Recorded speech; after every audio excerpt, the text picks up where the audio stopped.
Bones, when you look at the adversity that this team has been able to battle through over the last 2 years, does it make it easier to stay patient during a stretch like this, or losing is losing and it gets harder along the way to stay patient? I wouldn't say patience is the right word. I mean, we have to stay on it.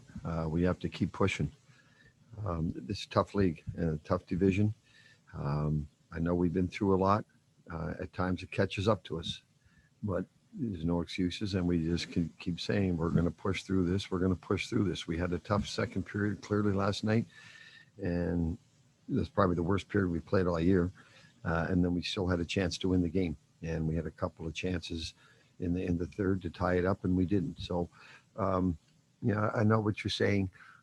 We know we can do it. And we just, again, you not to stay patient too long.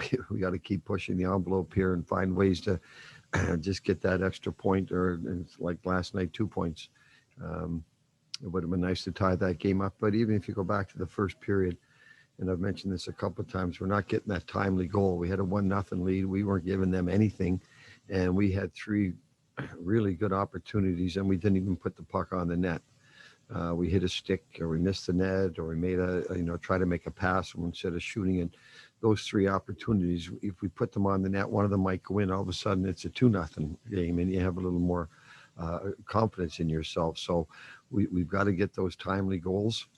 We got the timely save last night, and but we've got to keep pushing forward here. We got to push through this. Matt DeFranks, go ahead. Rick, when you rewatched the second period last night, did you pick up anything that you didn't see live? No, it was all self-inflicted problems. When we're turning the puck over like we were through the neutral zone, we're not a very good hockey club. When we're playing as soft as we were in our defensive zone and not talking, no communication, we're not a very good hockey club. So that you address those things, and a couple of guys spoke up in the room, particular Andre Sakara, and again, so the players have to take ownership too, right? Everything can't come from a coaching staff. We've got to correct some of the tactful things that I didn't like, and we can fix that. We have to fix our hunger and for 60 minutes, and again, the players have to take some ownership of what's going on. And it was good to hear some guys speak up last night.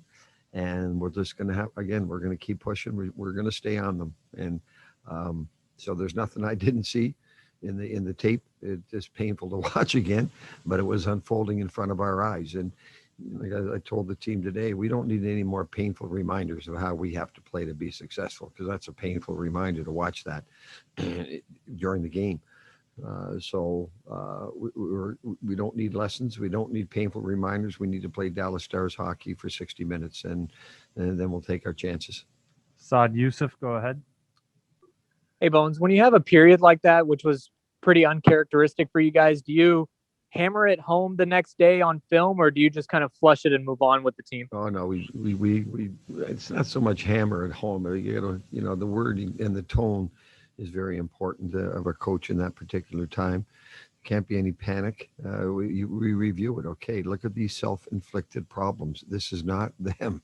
This is us, and them taking advantage of what we're giving them. And again, you don't need to be yelling and screaming. And the tone is important. The word is important. But we certainly weren't going to flush that one down. And we addressed it this morning.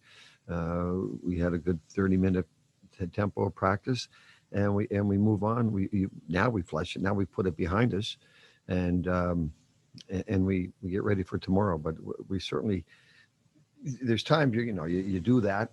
Okay, man, that was so bad. You just move on. But that was so uncharacteristic of our team. We had to address it. Mike Heika, you are up. Rick, there's a couple of paper moves today with players. Do you expect any changes for the lineup tomorrow? Oh, there'll be a few. We'll know our lineup better tomorrow. Next, we will go to Owen Newkirk. Go ahead, Owen. Speaking of tomorrow, Rick, because you have 3 games in 4 days, how did you handle today's practice? What'd you guys do, and how long were you working on the ice today? Well, we probably wouldn't even gone on if it wasn't a 5 o'clock game tomorrow. Probably just had to have a light skate tomorrow. So basically today we were working on some of the tactful things we got to we've got to improve on tomorrow. It was 25 minutes light skate, but again with a purpose. So like a morning skate, but a little bit more involved in terms of a couple of things that we want to do differently tomorrow night with the puck. So hopefully that's a productive practice, as light as it was, and we'll see some improvement tomorrow. Matt DeFranks, go ahead.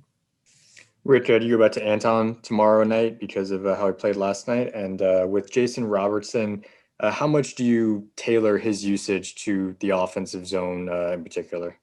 Well, he's a young player. He's learning a lot about this league and how tough this league is and how physical this league is. And they're playing against men that are strong and they want to win, and they're good players and they're good teams. So he's learning as we go along. His ice time is depending on how he's doing and what's going on out there. I took him off a couple of shifts last night because I didn't like what we saw. And you go over tape with him and you talk to him, and hopefully it'll be better for tomorrow. And we'll see who's playing tomorrow for the goaltending position.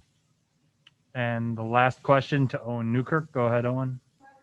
Hey, Rick, I know some people asked you this last night after the game, but just for my perspective, was it nice to see that kind of performance back from Anton Khudobin? I know he had a couple of games that were not near his expected level, and to see what he was able to do, and maybe even above that because he matched a career high in saves. Yeah, and he was fighting it a little bit early. So as the game went on, clearly he got his game back, and he kept us in the game and gave us a great opportunity to win the game. And you hate to waste a great goaltending performance like we got last night from Dobie, but it was great to see him bounce back like that. And again, I know it wasn't textbook early in the game, but as the game wore on, he got more shots at him, then he felt a lot more comfortable, and that's what we get used to seeing from Dobie, and it was great to see. And we're going to need that with the number of games coming up and the opponents we have. Average goaltending is not going to cut it. And so we need that kind of performance from him and Jake whenever he plays. But I think it goes back to what I said earlier. If we can get that timely goal, that second goal, and these opportunities that we're there and we're not taking advantage of, that would help our goaltender an awful lot if we could give him that 2-goal cushion.